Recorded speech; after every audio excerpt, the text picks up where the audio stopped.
Hi, I'm Bruce, and today I'm going to show you how I insulated my garage door. I used an Owens Corning kit, actually a few of them, and it was pretty easy to do. You wanted me back since last fall. I wonder why. You shot me to the edge and said it's my fault. I started off by cleaning the garage door of any dust and debris.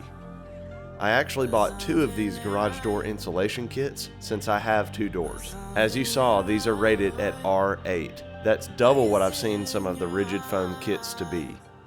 I laid out all of the sheets so they can get to their full size. You gave me your word, but that wasn't enough. Tell me it's love when it Then I marked on the garage door where each of the clips would go. can you trust? It's hopeless for us. So hopeless. There are some decorative handles on the outside of the garage door, and when they were installed, the people used way too long of screws. So I just used a cutoff wheel on my grinder to trim them down. I started applying the adhesive. So hopeless for us. So hopeless for us. These garage door insulator kits are made for the standard size single door. I thought one set halfway of my doors was a standard size. They are for the width, but the height for a standard door is only 7 foot 6 inches, I believe, and mine is right at 8. So I ended up running out of clips. I was following the way they did it on a video, and I ran out of clips. Then I doubted myself, so I moved all of the clips, messing up some of the adhesive that came with it, but I still didn't have enough clips. So I contacted Owens Corning and told them what the problem was, what was going on. They asked me to tell them exactly how many extra clips and adhesive I needed, and they sent it out to me. It was excellent. Their customer service was excellent. I would definitely use them again. I would recommend them to people. And now I can finish this job, even though my garage door was slightly larger than the size that they recommend. After removing some of the misplaced adhesive, I added them back where they were supposed to go.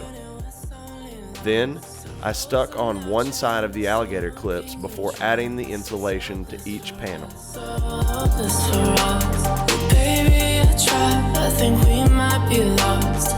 7 feet down, about to bury my loss. The roads are now changed, so who can you trust? It's hopeless for us. So hopeless for us. So hopeless for us.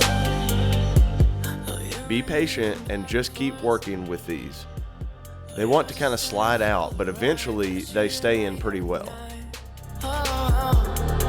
Yeah, so tell me if you really want. Yeah, tell me how you feel. Once you have them positioned in each panel, cut a small X to allow the alligator clip to poke through.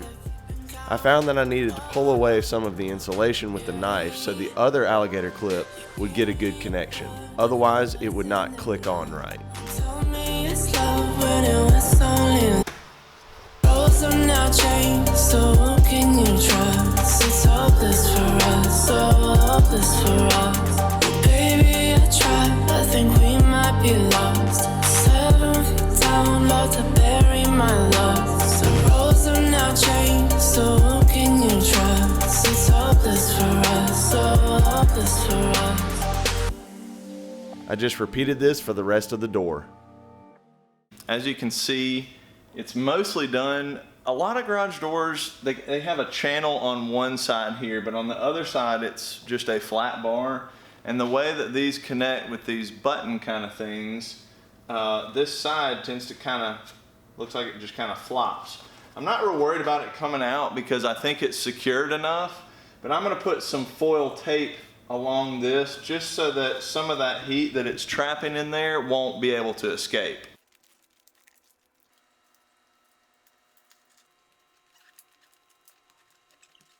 Thanks for watching, I really appreciate it. If you would, click that subscribe button so that you don't miss any of my future projects. If you have any comments or questions, please leave those below. If you've done this in a different way or you found something to be easier, I would definitely like to know how you're doing it differently. Thanks again for being here, and I'll see you next time.